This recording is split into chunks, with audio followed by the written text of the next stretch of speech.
que eu fiz confusão. Bom dia, bom dia. Tudo bom? Sejam bem-vindos. Feliz ano novo para vocês. Tudo bem? Sejam muito bem-vindos. Feliz ano novo. Feliz ano novo, feliz ano novo. Que seja um ano muito bom pra gente. Estamos com 77 pessoas aqui. As pessoas continuam entrando. Então, eu vou começar e vou autorizando, tá bom? Estou gravando a aula, caso alguém caia ou alguém perca, a gente consegue disponibilizar isso aí depois. Tudo certo, Elizabeth? Feliz ano novo para você também. Vai chegar mais. Que quer dizer, espero que chegue, né? Tem mais pessoas aí para virem. Eu tô bem, Gi. Tudo bem. E vocês? Passaram bem o ano? Estão preparados para a Unicamp?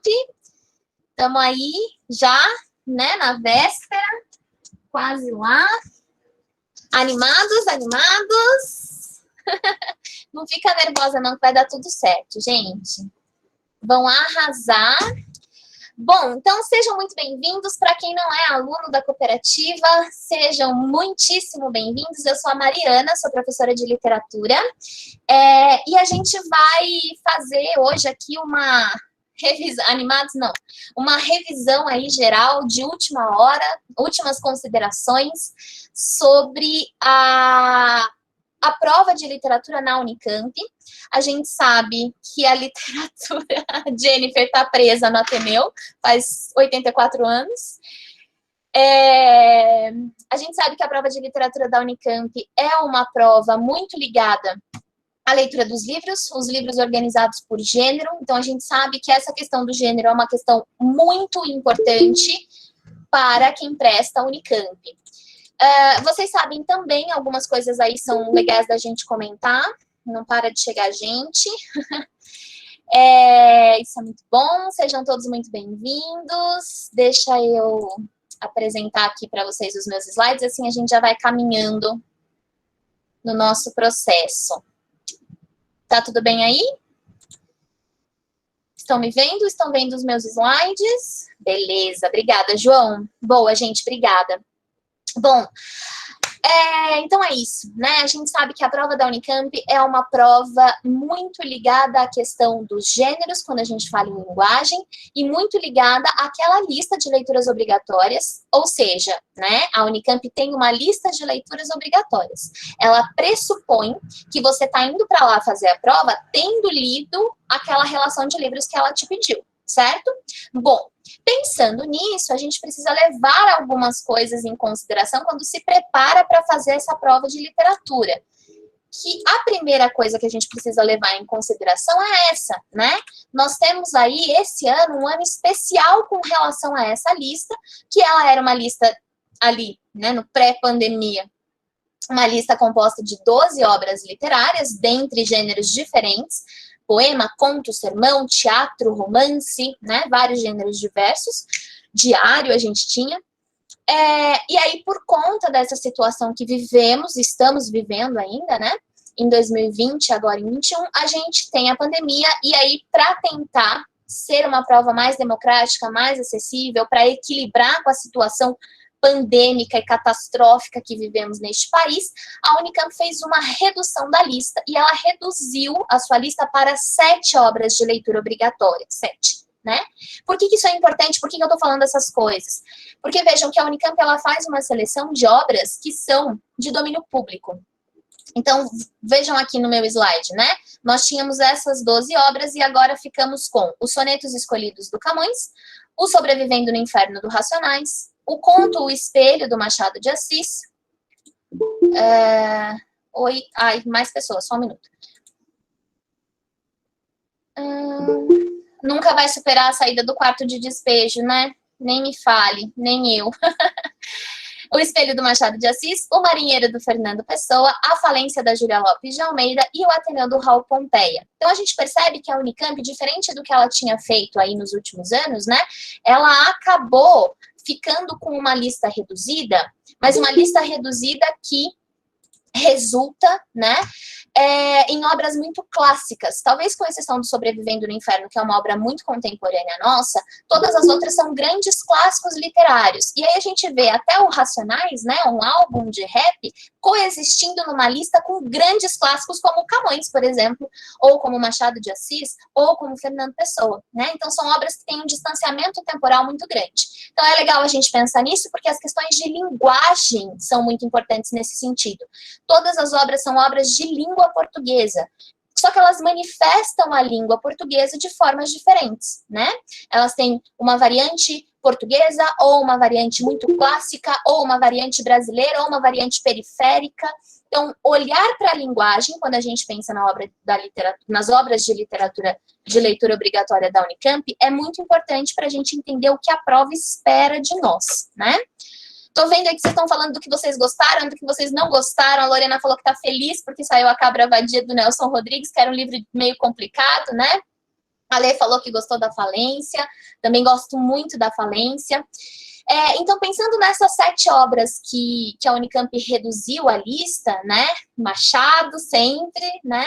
Pensando nessas obras que a Unicamp deixou na sua lista reduzida, a gente precisa pensar em algumas questões aqui. Aí eu queria pontuar com vocês o que eu acho que é importante lembrar de cada uma dessas obras. Então, o que a gente vai fazer hoje aqui não é exercício, tá?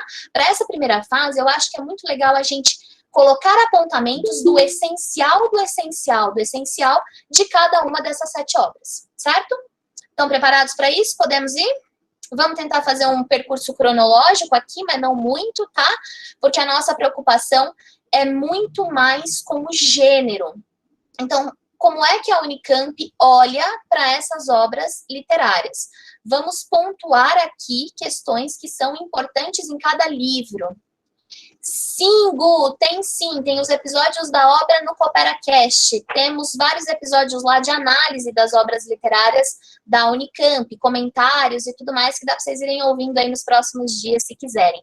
Então, a gente vai apontar aqui questões que são imprescindíveis e pensar em possíveis diálogos entre essas obras para a gente conseguir fazer uma análise bacana para vocês se sentirem mais confortáveis com ela, tá? Se a gente estivesse num ambiente presencial físico, eu ia perguntar, pedir para que vocês levantassem a mão, embora eu tenha feito isso muitas vezes ao longo do ano, para saber quem leu tudo, quem leu pouco, quem não leu nada, quem está preocupado, quem não está preocupado, quem gosta de ler, enfim.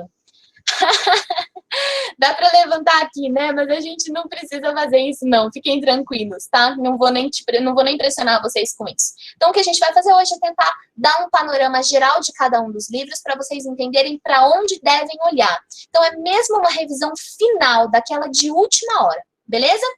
Vamos começar aqui falando do clássico dos clássicos do nosso amigo Camões, que eu sempre coloco aqui, até voou o negocinho, sempre coloco aqui pra gente lembrar dele, né? O que o Camões tem de extremamente...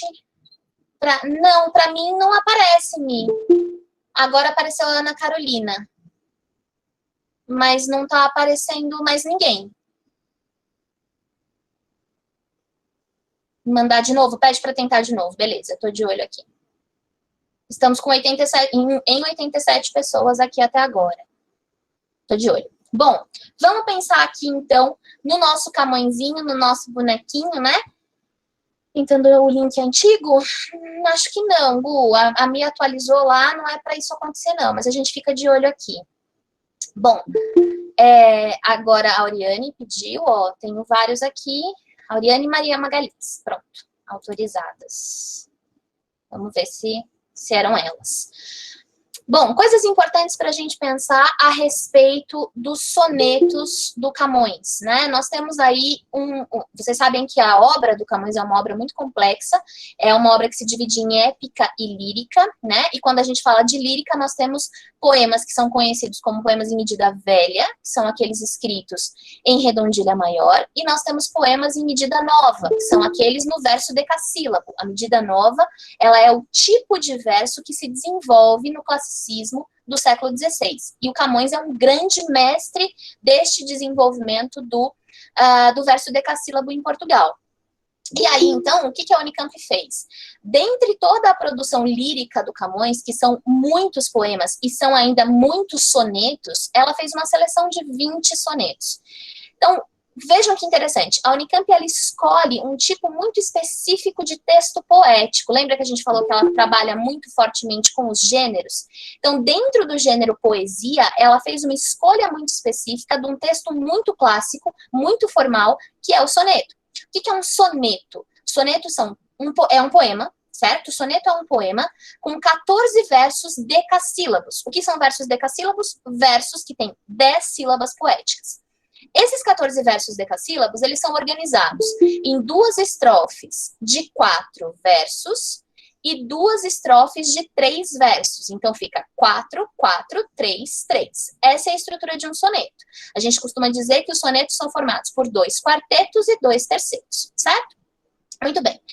O Camões escreveu mais de 200 sonetos na vida dele. Né? Inclusive, a maior parte deles foi publicado depois da morte dele. Né? E desses 200 sonetos aí, então, a Unicamp pegou essa seleção, pegou essa correlação, né, da obra toda, e ela fez uma seleção de 20 sonetos. Então, nessa seleção, ela vai escolher ali alguns poemas muito diversos, alguns muito diferentes uns dos outros, que vão ter algumas temáticas específicas. Então, quando a gente olha para essa relação de sonetos que a Unicamp fez, desses 20, o que a gente precisa observar? Que existem ali eixos temáticos principais. Então, quais são os principais temas explorados dentro daquela relação que a Unicamp fez de 20 sonetos? Primeiro, né, o tema do lirismo confessional, aquela ideia de que a poesia é uma forma de dar vazão para o sofrimento amoroso. E existe uma coisa muito específica nesses textos do Camões, que é o fato de que esse lirismo confessional, ele geralmente é resultado de um sofrimento amoroso, que é o amor, resultado, né, do amor que não se concretiza, do amor que a gente chama de platônico, no caso aqui neoplatônico, já vamos explicar isso melhor. E aí o que vai acontecer então? Nós temos aqui esse lirismo confessional, que normalmente vai expressar um sentimento amoroso que é muito ligado ao elemento espiritual, né? Ao amor como um sentimento elevado, um sentimento de plenitude, de completude, né? E isso tem a ver com esse conceito de neoplatonismo. Então, o lirismo confessional, o sofrimento amoroso, o amor que não se realiza, é um dos eixos temáticos que a gente vê aí nesses poemas que a Unicamp selecionou. Outro eixo temático importante, aquilo que nós vamos chamar de desconcerto do mundo. Desconcerto do mundo é o retrato das desigualdades sociais, é o retrato das injustiças, principalmente as sociais, né? Então, a gente tem aqui essa questão que o Camões também vai explorar de alguma forma. E o neoplatonismo pode aparecer aí também. Outro elemento importante, muito característico do que a gente vê no classicismo do século XVI, é o resgate dos mitos clássicos. Então, eles vão buscar, como a gente tem o classicismo na literatura como manifestação, né, daquilo que a gente vê no Renascimento italiano, eles vão buscar muito na Roma antiga, na Grécia antiga, essas referências de mitos, os deuses, os monstros, as referências, eles vão trazendo esses elementos que são mitológicos para dentro da literatura. O Camões faz isso bastante. E ao mesmo tempo que ele vai resgatar essa cultura clássica que é politeísta, né, ele também vai aplicar ali algumas temáticas que são ligadas ao catolicismo, que são ligadas ao cristianismo. Então, nesses poemas do Camões, é muito comum a gente ver textos que trabalhem com o gênero mais clássico, né, com a mitologia clássica, e outros textos que trabalham com a mitologia mais ligada ao cristianismo, esses mitos cristãos. Então, a gente tem episódios retratados nesses sonetos que são bíblicos, né?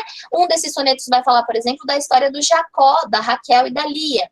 Outro soneto vai trazer como referência de analogia a relação entre Sião e a Babilônia. Esses episódios são episódios bíblicos, né? Então, quando ele traz isso, e ao mesmo tempo em outros sonetos ele traz elementos da mitologia clássica, ele está fazendo coexistir aí o clássico, o politeísta, né? O da Roma Antiga, essa cultura greco-romana, com a cultura bíblica cristã, ok?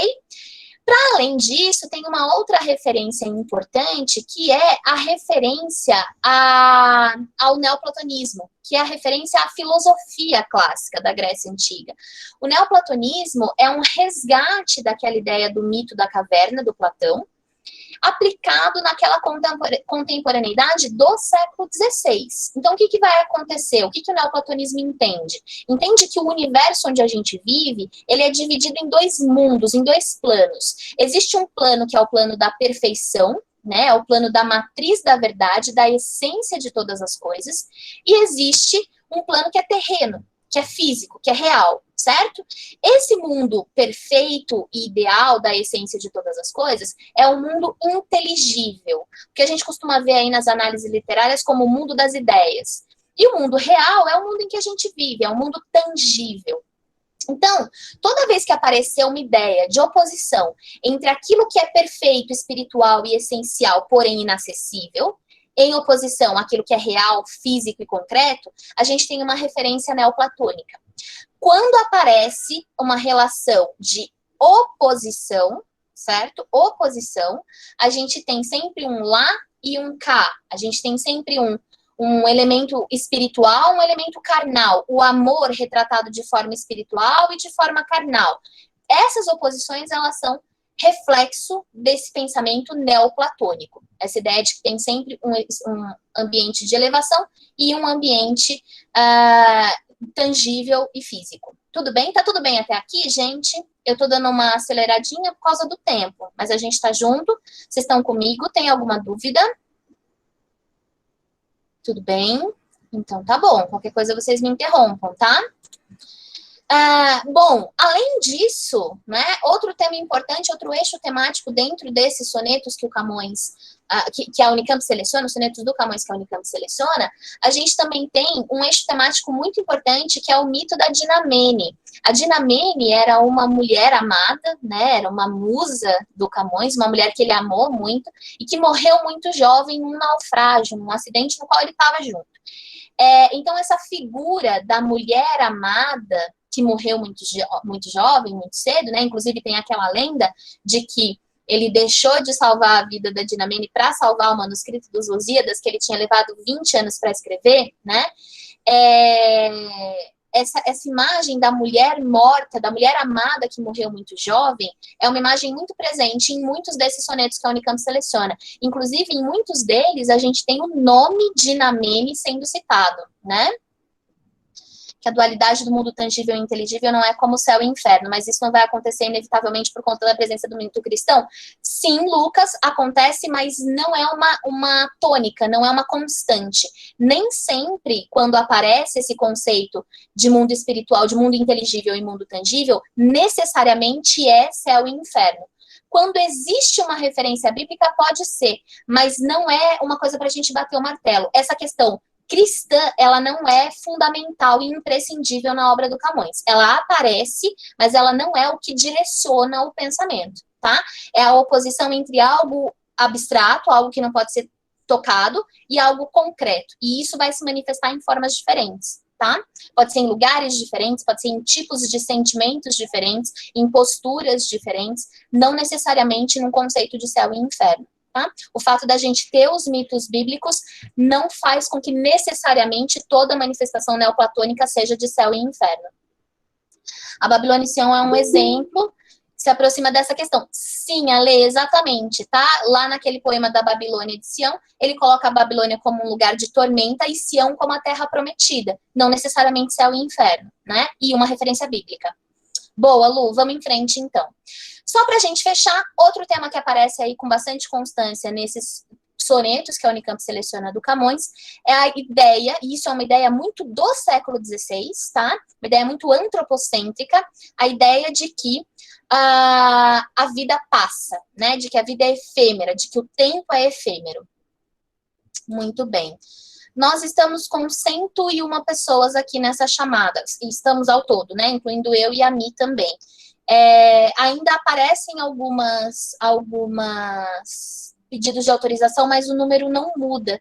Então, eu não sei se essas pessoas estão conseguindo ser autorizadas ou não. A Mi deixou um recadinho ali, tá? Se alguém não conseguir entrar, tem um outro link por onde ela está transmitindo a aula. para pessoas assistirem. Então, se alguém perguntar, vocês têm essa referência aí. Seguindo, próxima obra importante dentro do mesmo gênero do Camões, O Sobrevivendo no Inferno do Racionais. Um álbum musical de 97, né, que vendeu mais de 1,5 milhão de cópias e que está colocado ali como gênero poético da mesma forma... a Mi colocou o link de novo. Da mesma forma que o Camões, no mesmo gênero que o Camões, o gênero poético, né? Então a gente tem essa referência aí que é muito, muito importante. Talvez o Sobrevivendo no Inferno seja uma das obras mais importantes no contexto da lista da Unicamp. 5, 10 minutinhos. Muito obrigada, Mi. Talvez eu precise mesmo. Ai, ótimo. Valeu. Perfeito. Aí, gente, então se a gente precisar passar uns minutinhozinhos, a Mi deixa que ela é a próxima professora. Muito bem. Então, o que a gente precisa pensar? Essa obra é uma das obras mais importantes e uma das mais contemporâneas. É a mais recente de toda a lista, né? Uma obra de 1997, historicamente, isso é muito recente. Quando a gente foi discutindo o Racionais ao longo do ano, né, quem é nosso aluno aqui foi discutindo comigo, mas quem não é também deve ter estudado e se preparado para essa análise. Uma das coisas que eu apontei com vocês é o fato de que os anos 90 eram um momento muito crítico, logo depois da ditadura militar, num processo de redemocratização muito confuso, com muita corrupção, com uma inflação tenebrosa, com uma acentuação da pobreza, né, e com aquilo que a gente chamou de criminalização da pobreza. Aquela ideia de que, por ser pobre, preto, periférico, necessariamente você é o primeiro suspeito num crime onde você está, né? Então, essa questão é uma questão importante para vocês pensarem. Por quê? Porque o Racionais, quando faz o Sobrevivendo no Inferno, constrói a obra, inclusive ela tem uma analogia com um culto religioso, né? Constrói a obra pensando em fazer daquilo uma voz coletiva, né? Então, aquilo que é dito ali representa a voz do pensamento, a crítica e a vivência de um grupo social, que é a periferia. São as pessoas que vivem na periferia. Então, o que é importante a gente lembrar, né? O Sobrevivendo no Inferno representa para nós a voz da periferia, tem sempre uma oposição, tem sempre nas letras, nas músicas, um nós em oposição a eles. Tem sempre um centro em oposição à periferia, o branco em oposição ao preto, tem sempre essa relação, né? Que, em certa medida, com muito cuidado, é uma relação de oposição que a gente consegue dialogar, por exemplo, com o neoplatonismo do Camões. Tem sempre um jogo de extremos. A questão é que aqui o jogo de extremos ele é crítico, né? Ele é político, ele é social. Basicamente, a proposta é trazer, através das letras do álbum, a representação dessa periferia, a construção de uma identidade para ela e promover a ideia de autoestima. Isso é uma das coisas mais importantes, tá? Sobrevivendo no Inferno, vendendo 1,5 milhão de cópias em 1997, com clipes passando na televisão, com músicas tocando nas rádios, isso trouxe para a comunidade periférica de São Paulo e do Brasil todo uma sensação de autoestima, né? No prefácio dessa edição aqui, né, que a gente vê que a Companhia das Letras fez uma edição muito bacana, no prefácio do professor Acauã aqui no início do livro, ele fala que foi um banho de autoestima para aquelas figuras que estavam com medo do seu próprio futuro. Né? Então, esse banho de autoestima é fundamental. Essa questão da representatividade. A palavra-chave, quando a gente pensa no Sobrevivendo no Inferno, é representatividade. Portanto, o que ele faz é dar voz àquela comunidade que era renegada naquele contexto social brasileiro, certo? Portanto, quando a gente presta atenção em cada uma das letras, na forma como elas estão sequenciadas, na estrutura que o álbum tem, a gente percebe que existe ali um retrato da vida dentro da periferia, fora da periferia e uma comparação entre elas, né? Portanto, o que se constrói quando se retrata essa criminalização da pobreza, essa rejeição, o preconceito, a violência, a falta de perspectiva, a descrição que se faz é uma descrição literária do inferno. Também pontuamos essa questão, né? O inferno, ele é construído literariamente desde sempre, né? E esse conceito do inferno é um conceito de cristão, porque é o conceito do espaço de punição, do espaço de sofrimento, do espaço de privação. É isso que a gente vai ver no retrato da periferia aqui nesse álbum, né? O diálogo muito forte com a religião, guardem essa informação. Como eu falei para vocês, são 12 músicas, elas estão organizadas como se fosse mesmo a conceituação de um culto religioso, né? Então, começa com uma oração, aí tem um pedido, a leitura bíblica, depois a gente tem a referência do capítulo 4, versículo 3, aí uma discussão sobre isso, tem os testemunhos, tem as reflexões, então é a estrutura de um culto religioso.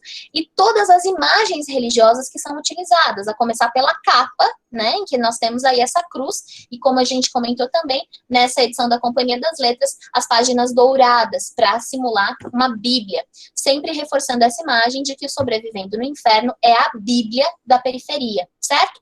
Portanto, existe aqui uma tentativa de exortação, de incentivo para seguir, desculpa, sempre pelo caminho do bem, para tomar cuidado, seguir pelo caminho da justiça, né? Sempre apresentando os outros caminhos possíveis como problemáticos. Bom, então aqui gênero poético são esses dois livros. A partir daí, nós temos o gênero narrativo. Nós temos na lista da Unicamp o Espelho, do Machado de Assis, que é o conto, né, da lista, uma obra muito interessante, muito clássica e muito representativa do pensamento realista na literatura brasileira e também do pensamento do Machado de Assis, certo? O que está acontecendo neste conto? Nós temos a história de um alferes que se torna alferes, que gosta de ser elogiado. O que é um alferes? Né? Uma patente do exército. Então, era um homem comum que passa a ser supervalorizado porque ele se tornou um alferes. E isso vai envaidecer muito, né? Vai fazer com que o Jacobino, nosso protagonista, se torne sempre muito vaidoso, e ele começa a se apegar muito na imagem de ser o alferes, e naquilo que a sua aparência de alferes pode lhe proporcionar. E ele vai se desapegando da sua própria essência, né? Portanto, essa dialética de aparência versus essência, a essência é aquilo que eu sou, a aparência é aquilo que os outros veem quando olham para mim, né? O Jacobino se apega tanto na sua aparência, naquilo que ele mostra para os outros, que ele se desapega da sua essência. Então, quando ele se olha no espelho sem vestir a farda de alferes, sem vestir a sua roupa de alferes, ele não vai se enxergar, ele vai perder a própria identidade, né? Então, isso é muito importante. Eu estou muito mais preocupado com aquilo que os outros pensam de mim do que com aquilo que eu sou de fato. Isso faz com que eu me desapegue de mim, com que eu perca a minha capacidade de identidade, né? E, portanto, é o que ele vai chamar de alma externa, ou alma exterior, e alma interior. E aí, essa dialética aparência versus essência é muito, muito importante quando a gente pensa nesse conto, e ela é fundamental para entender a obra do Machado de Assis. Então, tem um elemento narrativo que é importante aqui nesse conto, que é o que a gente chama de mudança de foco narrativo. O foco narrativo, o narrador começa contando a história em terceira pessoa, e depois o Jacobina, que é o protagonista, assume a narração e passa a narrar em primeira pessoa, né? E aí, no final, o narrador em terceira pessoa volta. Isso é um recurso narrativo, literário, para o qual a gente tem que prestar atenção, né? No qual a gente tem que prestar atenção. A mensagem que fica, essa ideia do espelho, porque o conto se chama O Espelho, né? Então, o espelho é o problema, o espelho é a problemática, é aquilo que gera o problema. Então, o Machado de Assis, quando escreve esse conto e dá esse título, ele pega o seu olhar e direciona para a questão. O que é o espelho? O espelho é aquilo, é o reflexo daquilo, né? A reprodução daquilo que as outras pessoas veem quando olham para você. Então, é a sua aparência, é a sua imagem, é a preocupação com aquilo que faz com que a gente perca a nossa própria essência, né? Então, essa reflexão muito filosófica, muito complexa, é uma reflexão que vai ser central aí nesse conto, certo? E vai fazer a gente pensar, obviamente, no mito de Narciso, na referência ao mito de Narciso, que é o mito grego daquele homem que acaba se apaixonando pela própria imagem e definha a sua própria essência, né? Então, essa relação intertextual aí também é uma relação importante quando a gente pensa nesse conto do Machado de Assis. A mensagem que fica para nós quando a gente termina de ler O Espelho é: quem você é quando não tem ninguém para te dizer quem você é. Porque o Jacobina só vivia de farda. Ele deixa de usar a farda quando não tem ninguém ao seu redor para bajular ele, né? Para enaltecer a sua postura de alferes, para enaltecer a sua patente. Quando não tem ninguém para ficar elogiando para ele se envaidecer, ele tira a farda. Aí ele se olha no espelho e ele não se enxerga, certo? Tem reflexão importante lá no CooperaCast, análise do conto bem minuciosa. Se vocês quiserem escutar, depois é só me procurar lá no Spotify. CooperaCast é o nome do nosso podcast. Tem vários episódios de análise e o espelho é um deles, tá bem? Bom, próxima obra. Gente, chegamos na metade. Tá tudo bem até aqui? Vocês estão comigo ainda? Alguém se perdeu pelo caminho? Tá, beleza. Fica comigo aí, hein, gente? Não vai embora não, tá? Beleza, beleza, beleza. Vamos seguindo, então. Bom, aí a gente chega neste, que talvez seja um dos livros mais queridinhos do momento dessa lista, né? No começo, muitos de vocês falaram que gostaram muito desse livro, que é um dos favoritos e tudo mais. É um romance, a gente está falando aqui da Júlia Lopes de Almeida. Então, perceba, a gente começou falando do gênero poético, da poesia. O Camões e o Racionais se enquadram no gênero poético, na estrutura de verso, de estrofe, de rima. Existe toda uma preocupação formal com esse texto, que faz com que eles se aproximem, né? Depois a gente entrou no gênero narrativo, desculpa, e falou do conto. O gênero narrativo é sempre aquela ideia da contação de história. E lá no conto do Machado de Assis, existe uma história sendo contada, uma história curta, por isso é um conto. Agora a gente entra no gênero romance. Nós temos 2 romances nessa lista da Unicamp. O primeiro deles é A Falência, da Júlia Lopes de Almeida.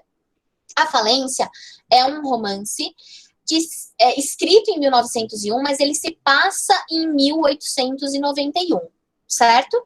Em 1891, a gente está vivendo ali um momento histórico no Brasil muito delicado. Acabamos de nos tornar um país republicano, né? Deixamos de ser um império para ser uma república, e isso acontece em 1889, e a gente vai ter também a abolição da escravatura em 1888, certo? Então, esses são os 2 grandes eventos históricos que marcam ali o final do século XIX no Brasil. O livro se passa em 1891, ou seja, 3 anos depois da abolição, 2 anos depois da proclamação da República. Então, ele vai retratar esse momento. E isso é uma coisa das mais importantes para vocês pensarem sobre a falência. A relação da falência com a história do Brasil. Porque é a história de uma família, é a história de um núcleo familiar muito específico, das relações entre essas pessoas. Existe uma série de coisas sendo retratadas ali, mas o ambiente em que a história se passa é um ambiente histórico. E o reflexo desses eventos históricos a gente vê na construção social dessa história, dessa narrativa, né? Por exemplo, vocês precisam estar muito atentos quando pensarem na falência, para a forma como as pessoas negras pós-escravidão são retratadas, socialmente retratadas, né? A autora, Júlia Lopes de Almeida, era uma autora abolicionista, então ela lutou, foi muito engajada nessa luta da abolição. E ela vai mostrar como as pessoas negras eram vistas naquele momento. Existe um episódio muito importante, um núcleo de personagens muito importante, que é a da Dona Itelvina, tia da protagonista, e a Sancha, que é uma criada negra que mora com ela. Essa mulher, ela bate nessa menina. Ela não é escrava, né? Mas a senhora branca da casa vai espancar a menina, vai torturar a menina, como se ela fosse uma coisa, um objeto. Então, essa ideia da coisificação do corpo negro, né, da pessoa negra, isso é muito importante. Vejam como dá para a gente pensar num diálogo possível entre essa relação da Sancha com a Dona Itelvina, que é uma relação escravocrata pós-abolição, e o que fala o Racionais lá na frente, em 97. Então, olha um diálogo possível que a Unicamp pode explorar aqui, né? Essa relação da postura abolicionista da Júlia nesse livro e a forma de engajamento e luta que os meninos do Racionais têm no Sobrevivendo no Inferno. Diálogo possível, tem que prestar atenção, tá? Outra coisa legal da gente pensar aqui, nós estamos falando dessa história, que é a história de uma família, certo? Um casal, Francisco Teodoro e Camila, que tem 4 filhos, que vivem a sua vida pequeno burguesa, grande burguesa, no caso. E esse momento histórico do livro também é um momento em que a gente vai ver ali a exportação de café como um contexto fundamental. Tanto que o Francisco Teodoro, o protagonista, ele é um exportador de café, né? O que um exportador de café faz? Ele meio que trata dos trâmites, né, entre os fazendeiros de café, já que vivíamos esse ciclo aqui no Brasil, e os compradores externos. Então, ele vai fazer uma grana, né? E é um homem que veio de uma origem pobre e tal, e vai enriquecer com esse trabalho. Então, para ele, o trabalho é tudo. E aí a gente vê que a relação que o Francisco Teodoro tem com o trabalho é uma relação muito mais cuidada e muito mais aprimorada do que a relação que ele tem com a família. E aí vai acontecer um adultério da sua esposa e vai acontecer uma série de coisas, né? Também tem episódio sobre esse livro. Se você não leu esse livro e quer conhecer essa história, vai lá no CooperaCast para ouvir um pouquinho mais a respeito, que aqui não vai dar tempo de eu discutir muito o enredo, tá? Mas tem algumas coisas que a gente tem que prestar atenção. O livro vai falar, obviamente, da falência do armazém de exportação de café do Francisco Teodoro. Ele vai falir, vai perder todo o seu dinheiro, ele não tem forças para construir o patrimônio de novo, ele acaba se suicidando, inclusive, e largando mulher e filhas todas ali à toa, né? Porque o filho mais velho já tinha se casado, etc e tal. Então, a falência do título, obviamente, é a falência do armazém de exportação de café do Francisco Teodoro, mas não só, né? Uma das coisas mais importantes que a gente tem que pensar neste livro é o questionamento que a Júlia Lopes de Almeida faz do papel da mulher nessa sociedade do fim do século XIX. Como é que a mulher era vista numa sociedade extremamente patriarcal? Então, quando a gente fala em falência, obviamente é a falência do armazém de exportação de café, mas é também a falência desse sistema patriarcal, que não acolhe a mulher, que faz o contrário, que condena a postura feminina em qualquer circunstância, né? Porque a Camila fica à deriva e ela tem que se virar sozinha, e ela é condenada pela sociedade por conta do adultério, por conta da sua postura, enfim. Então, tem tudo a ver com a crítica à hipocrisia dessa sociedade, né? E essa hipocrisia é exatamente a mesma hipocrisia que o Machado de Assis condena e critica no Conto O Espelho. Outro diálogo possível aí, ok?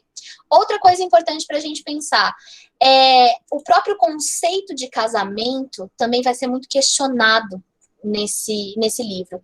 Então, quando a gente pensa na falência, é a falência da exportação, do armazém de exportação de café, é a falência da sociedade patriarcal, é a falência do próprio casamento como instituição brasileira, né? Uma instituição fadada à própria falência, né? Fadada porque ela é uma instituição.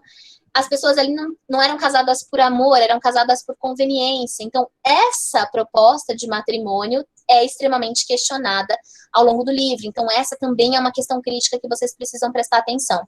Esse livro, ele tem uma bomba de nuances e posturas críticas em relação a muitas coisas. É um romance longo, arrastado. Então, essas são questões para a gente prestar atenção, ok? Então, portanto, o papel da mulher nessa sociedade é muito importante. Nós temos tipos de mulheres muito diferentes, né? A Camila, que é a protagonista, a mulher burguesa, fragilizada, dependente do marido, dependente do amante. A Nina, que é a sua sobrinha agregada, que é quem vai sustentar e segurar a barra quando a família vai à falência. A Ruth, que é a mulher artista, né? Dona de si, que condena. É a Ruth quem vai defender a Sancha, a menina negra que é espancada pela tia da Camila.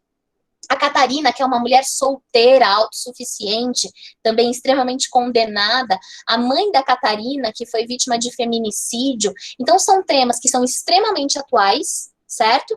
E que estão sendo retratados ali num romance de 1901 sobre uma história que se passa em 1891. Então, são temas que dialogam com o nosso momento. Isso também é uma coisa que a Unicamp pode observar, tá? Que ela pode querer de você.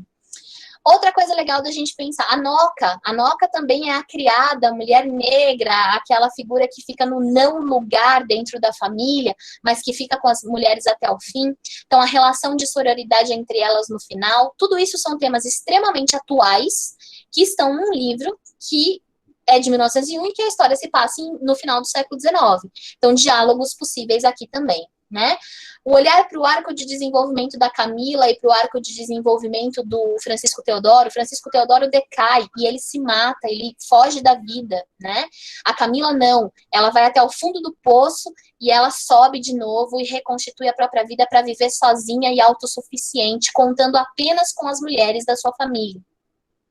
A questão da hipocrisia social, o Francisco Teodoro tinha muitas amantes, o Gervásio, que era amante da Camila, era casado com outra mulher, mas eles não eram condenados. O narrador até sugere que eles estavam no seu direito de homem, né, enquanto a Camila é extremamente condenada por ser adúltera. Então, o que a gente vai ter aqui? Um olhar diferenciado à questão da sociedade patriarcal.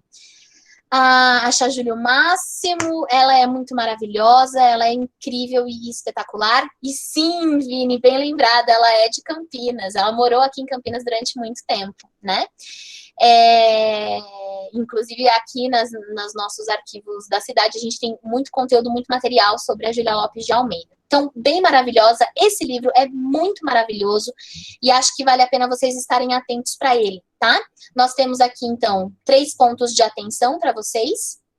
O primeiro deles, o diálogo com as referências históricas, não se esqueçam disso. Segundo, presta atenção na relação entre a Sancha e a Dona Etelvina, que é aquela relação escravocrata que eu comentei com vocês. E, por fim, esse olhar para a figura feminina no contexto da obra, né? Que é o olhar para uma sociedade patriarcal, um olhar crítico para uma sociedade patriarcal. Isso precisa ser visto e vocês precisam estar muito atentos a isso, ok? Depois, caminhando para o fim, temos aqui O Marinheiro, do Fernando Pessoa, obra nova, primeiro ano na lista também.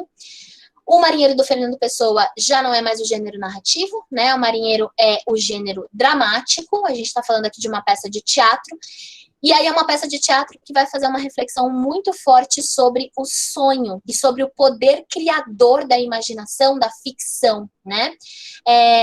Por que é um drama estático? Porque não tem ação, as personagens elas não agem, elas não atuam, elas só falam, né?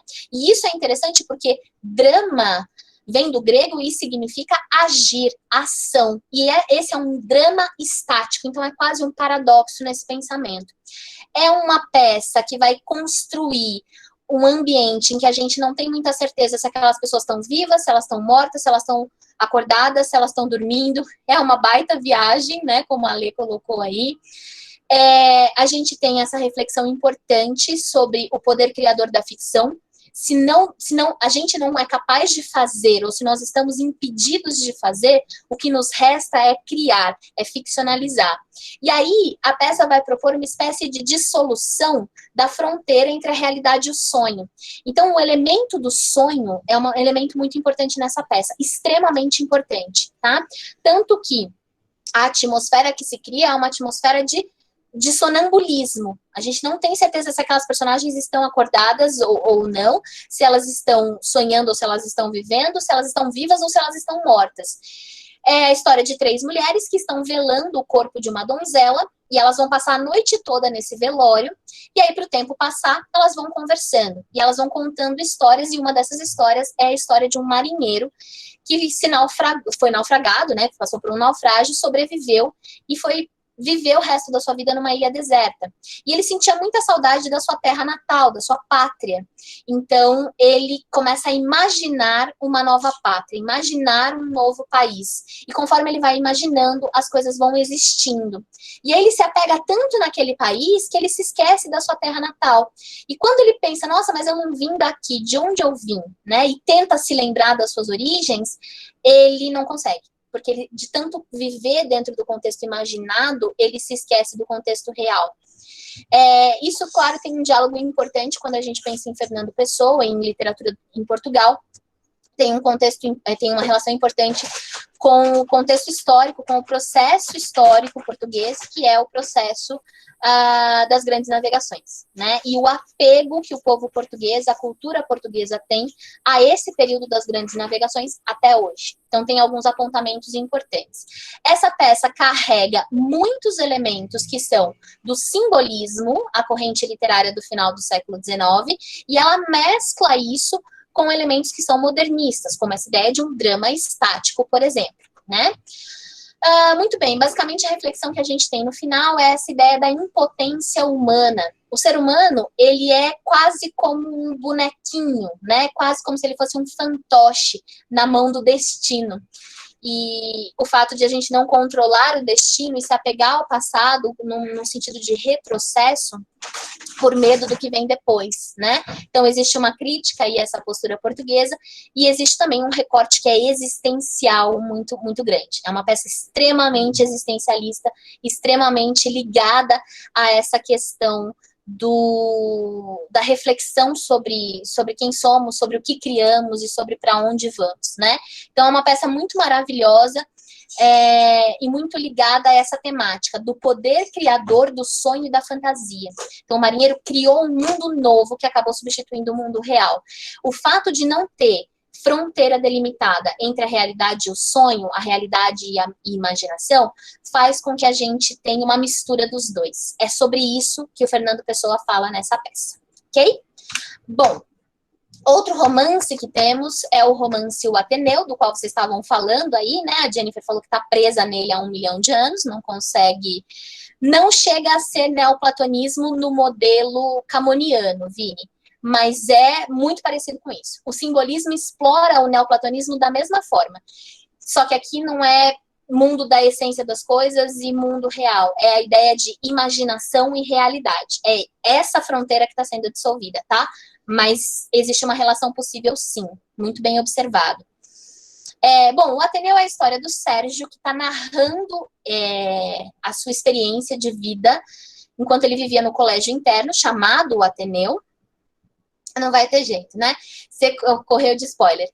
Bom, o colégio onde o Sérgio estudou se chama o Ateneu e ele vai contar pra gente nesse livro, que é um livro que ele vai definir como Crônicas de Saudades, mas de uma forma muito irônica, né? O subtítulo do livro é Crônicas de Saudades, mas é extremamente irônico porque o Sérgio não gostou, ele não acha que foi uma experiência maravilhosa, né? E o Ateneu, ele vai ser um colégio interno de meninos. Então, vem para estudar ali naquela escola meninos de todos os lugares do Brasil, da elite carioca, da elite brasileira.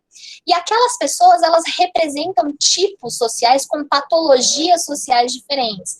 Então, o Ateneu, o colégio interno, é um ambiente coletivo, né? É um ambiente em que convivem muitas pessoas de formas diferentes, muitas pessoas de lugares diferentes e de posturas diferentes. Então, o que vai acontecer aqui? Nós temos um ambiente coletivo. O Ateneu é um romance do Raul Pompeia, publicado no final do século XIX também, então estamos falando ali do contexto do realismo, né? Só que esse contexto do realismo o Ateneu, dentro desse contexto, é um livro muito peculiar, muito particular. Por quê? Porque ele vai ter características realistas, afinal de contas, ele faz um retrato da sociedade e bastante pessimista, né? As pessoas são mostradas de maneira hipócrita, são mostradas de formas assim. Mas ele também tem elementos que são naturalistas, que vão ver as personagens como personagens patológicas, né? Tem a questão do ambiente coletivo, tem a questão da animalização desses meninos, tudo isso é naturalista. E ele é um livro de memórias, então ele também tem um caráter meio impressionista. E ele também é um livro que expressa as angústias desse narrador, então ele também tem aspectos expressionistas. Então é um livro que transita entre muitas coisas, principalmente realismo, naturalismo e impressionismo, tá? Então, esse é um livro muito peculiar dentro do contexto histórico no qual ele foi escrito e publicado.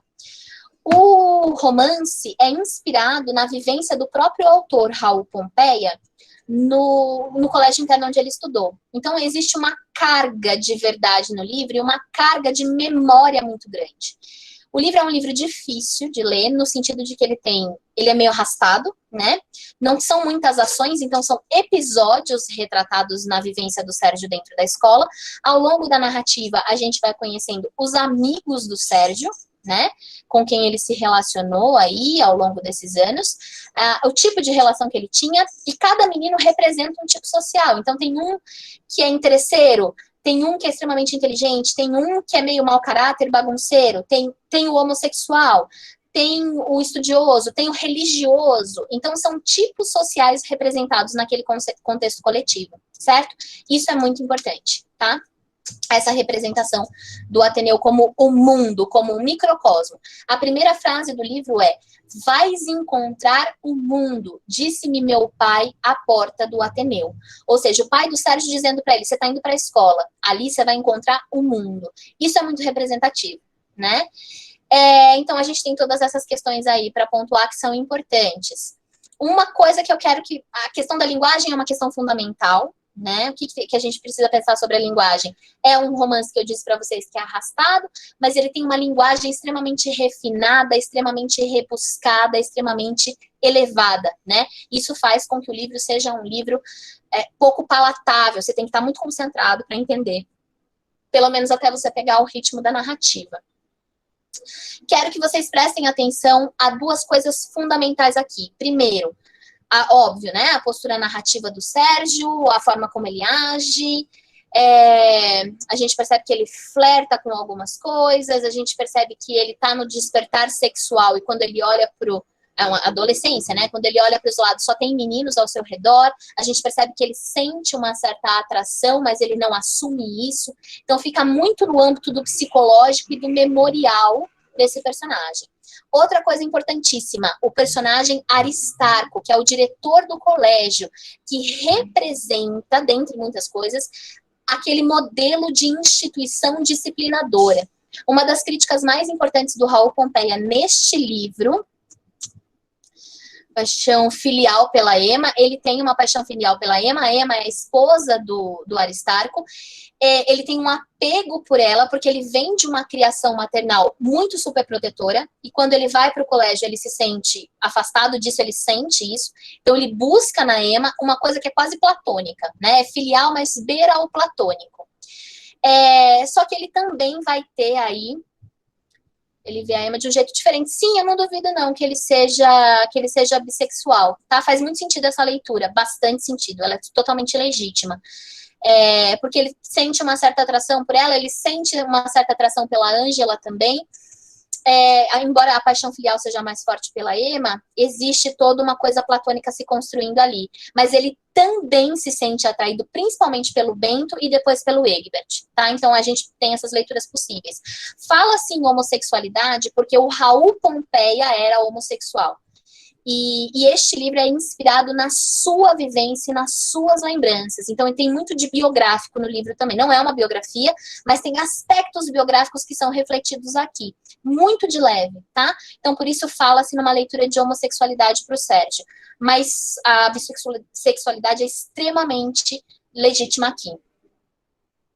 Sim, exatamente, Valéria, eu concordo totalmente, é exatamente o que eu sinto quando eu leio esse livro também, né? Ele vê a Ema como mãe, principalmente, mas ele também olha para ela com outros olhos. Ele repara na pele dela, ele repara no colo dela, nos braços, então ele vai falar muito do corpo dela, né? Então também tem essa questão para a gente pensar. Muito bem observado. Portanto, o Aristarco como representante, personagem representativa dessa instituição disciplinadora.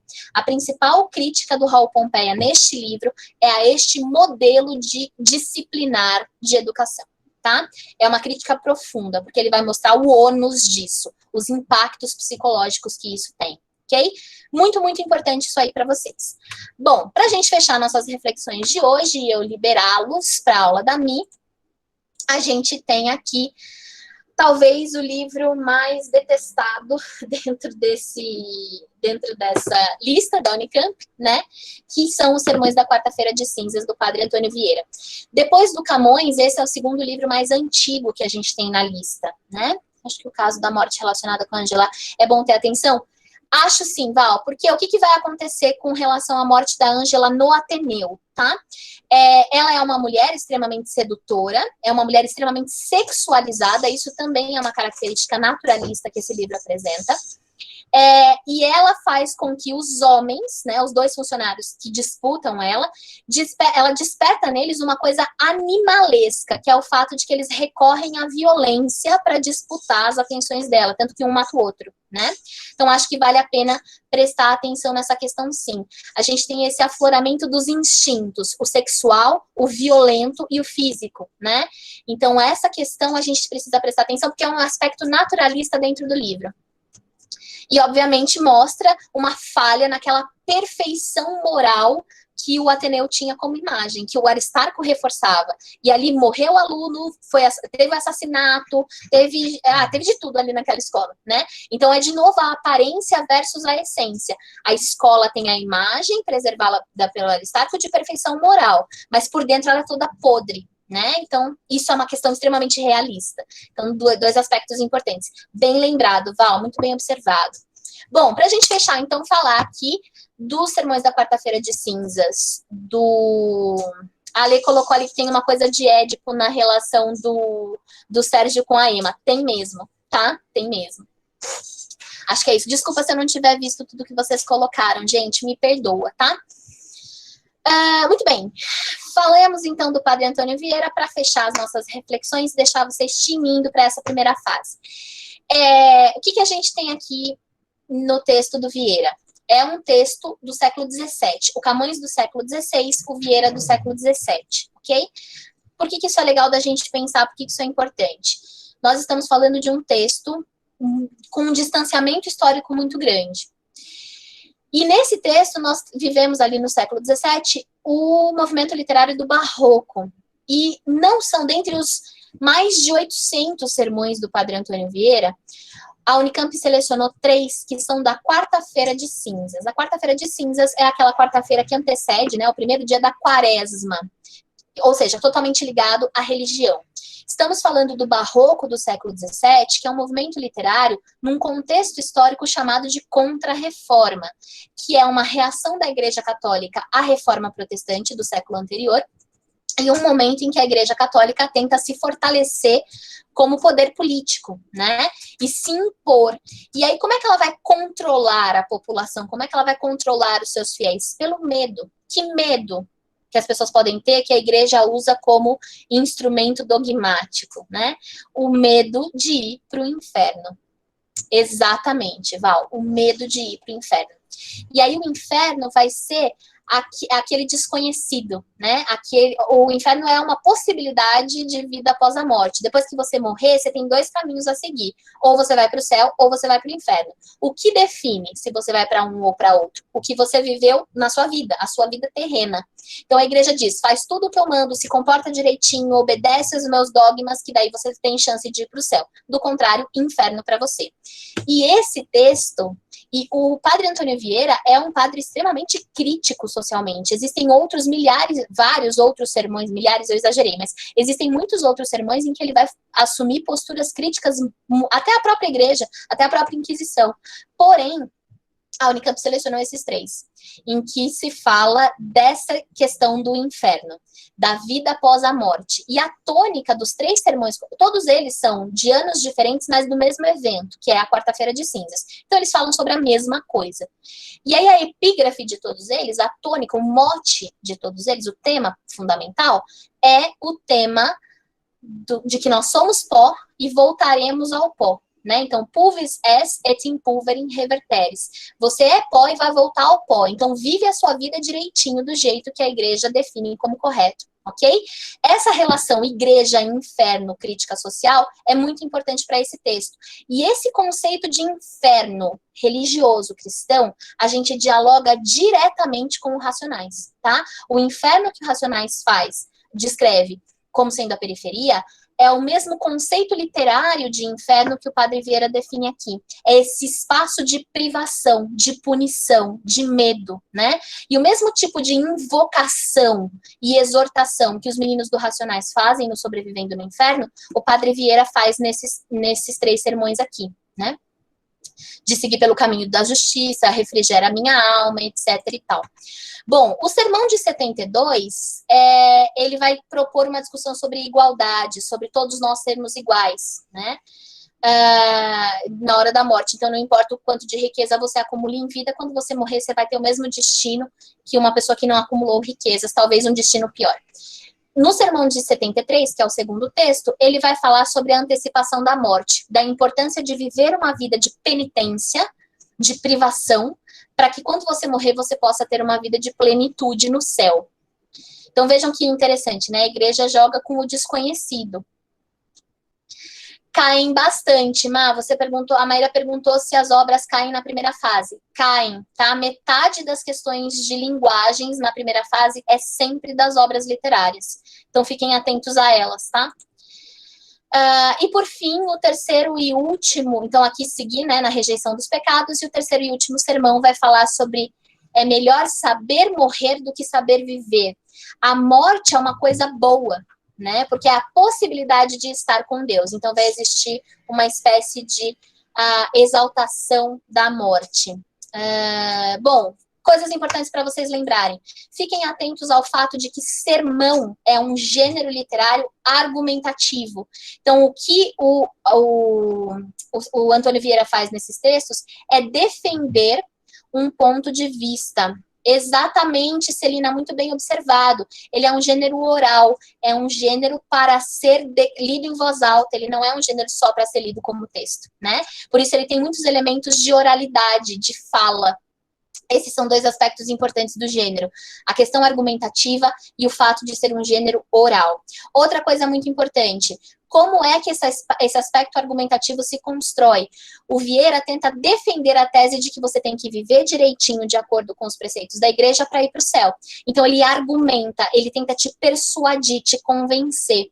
Os elementos literários que ele usa para isso são característicos do barroco. Isso se chama conceptismo, ok? Fiquem atentos a essa questão. Pessoal, desculpa pelo pequeno atraso. Mi, muito obrigada por ceder esses minutinhos para mim. Eu espero que vocês tenham gostado. Estou super à disposição se quiserem conversar, tá bom? Contem comigo. Uma boa semana, uma boa prova. Arrasem lá. Fiquem tranquilos que vai dar tudo certo, tá bom? Super beijo, se cuidem direitinho, se protejam, tá? Obrigada, um beijo para todo mundo. Boa aula, boa revisão para vocês.